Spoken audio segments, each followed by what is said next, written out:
Paghahayag ng liwanag ni Kristo. Si Juan Bautista ay ipinadala upang magpatotoo tungkol kay Jesus, ang liwanag, upang ang iba ay manampalataya, ayon sa Juan chapter 1 verse 7. Tinawag tayo ng Diyos upang magpatotoo tungkol kay Kristo, katulad ni Juan, at magbahagi ng kanyang mensahe sa pamamagitan ng ating mga salita at kilos. Ang isang magandang halimbawa ay ang Samaritana sa balon sa Juan chapter 4 verse 39 to 42.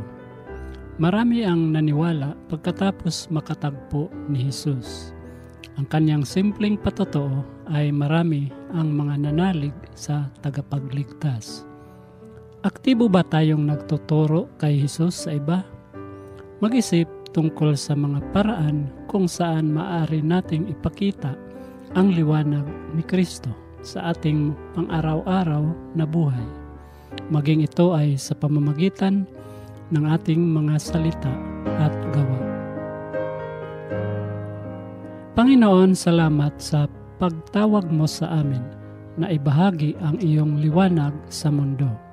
Tulungan mo kaming maging tapat na mga patotoo at dalhin ang iba sa iyo sa pamamagitan ng aming mga buhay, sa pangalan ni Jesus. Amen.